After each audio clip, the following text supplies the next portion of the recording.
కాంగ్రెస్ నేత రాహుల్ గాంధీని రక్తం కారేలా గాయపరిచి అక్రమంగా అరెస్ట్ చేయించడం కేంద్రంలోని బీజేపీ ప్రభుత్వం ప్రధాని నరేంద్ర మోదీ నిరంకుశత్వ పాలనకు నిదర్శనమని డీసీఎంఎస్ మాజీ చైర్మన్, రాష్ట్ర మార్క్ఫెడ్ మాజీ డైరెక్టర్, పాల్వంచ సొసైటీ అధ్యక్షులు కొత్వాల శ్రీనివాసరావు అన్నారు. తమకు న్యాయం చేయాలని డిమాండ్ చేస్తూ ప్రజాస్వామ్యబద్ధంగా ఢిల్లీలో ఆందోళన చేస్తున్న నీట్స్ విద్యార్థులకు అక్రమంగా లాఠీచార్జ్ జరిపి అరెస్టు చేయడాన్ని నిరసిస్తూ అఖిల భారత కాంగ్రెస్ అగ్రనేత, పార్లమెంట్ సభ్యులు రాహుల్ గాంధీని, ఏఐసీసీ అధ్యక్షులు ఖార్గే, ఎంపీ ప్రియాంక గాంధీలను రక్తం వచ్చేలాగా గాయపరిచి అరెస్ట్ చేయడాన్ని నిరసిస్తూ, వారి అక్రమ అరెస్టులను నిరసిస్తూ ఆందోళన చేసిన రాష్ట్ర రెవెన్యూ శాఖ మంత్రి పొంగులేటి శ్రీనివాసరెడ్డి, పీసీసీ అధ్యక్షులు మహేష్ కుమార్ గౌడ్, మంత్రులు పొన్నాల ప్రభాకర్, అజారుద్దీన్లను అరెస్ట్ చేయడాన్ని ఖండిస్తూ పాల్వంచలో కాంగ్రెస్ పార్టీ ఆధ్వర్యంలో కొత్వాల నాయకత్వంలో భారీ ప్రదర్శన, రాస్తారోకో, నిరసన కార్యక్రమాలు నిర్వహించారు. కేంద్ర ప్రభుత్వానికి వ్యతిరేకంగా పెద్ద ఎత్తున నినాదాలు చేశారు. ఈ సందర్భంగా కొత్వాల మాట్లాడుతూ విద్యార్థుల భవిష్యత్తును నాశనం చేసినందుకు బాధ్యత వహిస్తూ ప్రధాని మోదీ, కేంద్ర విద్యా మంత్రి ధర్మేంద్ర ప్రధాన్ తక్షణమే రాజీనామా చేయాలని డిమాండ్ చేశారు. అగ్రనేత, భావి భారత ప్రధాని రాహుల్ గాంధీ గారిని శాంతియుతంగా ధర్నా చేస్తున్న ఆయనను అక్రమంగా అరెస్ట్ చేయడం జరిగింది. దాన్ని దృష్టిలో పెట్టుకుని నిన్న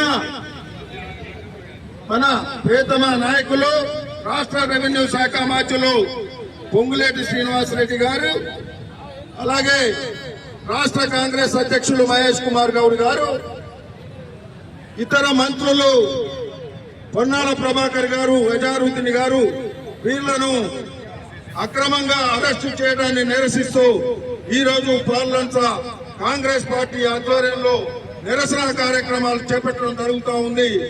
దీనికి వచ్చిన కాంగ్రెస్ కార్యకర్తలందరికీ కూడా ధన్యవాదాలు తెలియజేస్తూ ఈ కార్యక్రమాన్ని ఉద్దేశించి కొత్తగూడెం కార్పొరేషన్ డిప్యూటీ మేయర్ లలిత కుమార్ గారిని మాట్లాడవలసిందిగా కోరుతున్నాం. కాంగ్రెస్ పార్టీ ఆధ్వర్యంలో పాల్వంచ అంబేద్కర్ సెంటర్ లో ధర్నా కార్యక్రమం నిర్వహించడం జరుగుతూ ఉంది. దీనికి అందరికీ ముఖ్య కారణం కేంద్ర ప్రభుత్వ మొండి వైఖరి, వారి అప్రజాస్వామ్యానికి నిదర్శనం. వారు శాంతియుతంగా నీట్స్ లో జరిగిన అవినీతిని ఆందోళన కార్యక్రమాలు నిర్వహించి ధర్నా చేస్తున్న సందర్భంగా అమానుషంగా విద్యార్థులపై లాఠీ చార్జ్ చేసి అనేక మంది విద్యార్థుల రక్తపాతానికి గురి చేసిన విషయాన్ని ఖండిస్తూ మన ప్రియతమ నేత రాహుల్ గాంధీ గారు, అఖిల భారత కాంగ్రెస్ అధ్యక్షులు ఖర్గే గారు, ప్రియాంక గాంధీ గారు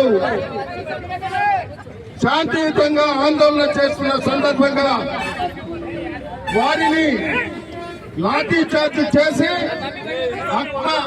అరెస్టులను నిరసిస్తూ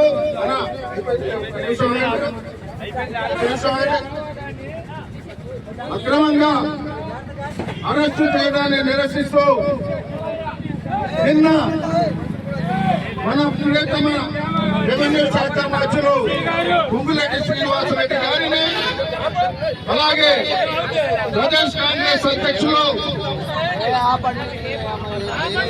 మహేష్ కుమార్ గౌడ్ గారిని, అలాగే మంత్రులు అజారుద్దీన్, పొన్నాల ప్రభాకర్ రావు గారిని అరెస్ట్ చేయడాన్ని నిరసిస్తూ ఈ రోజు కాంగ్రెస్ పార్టీ శ్రేణులందరూ కూడా ఈ కార్యక్రమానికి వచ్చి ఈ కార్యక్రమాన్ని విజయవంతం చేసినందుకు వారికి ధన్యవాదాలు తెలియజేస్తూ రాబోయే రోజుల్లో భావి భారత ప్రధానిగా మన ప్రియతమ నేత రాహుల్ గాంధీ గారు అవ్వడం ఖాయం. అప్పుడు ఇంతకీ ఇంత బదులు తీర్చుకుంటామని వారికి తెలియజేస్తూ ఇంతటితో ఈ ఆందోళన కార్యక్రమాన్ని ముగించడం జరుగుతూ ఉందని తెలియజేస్తున్నాం.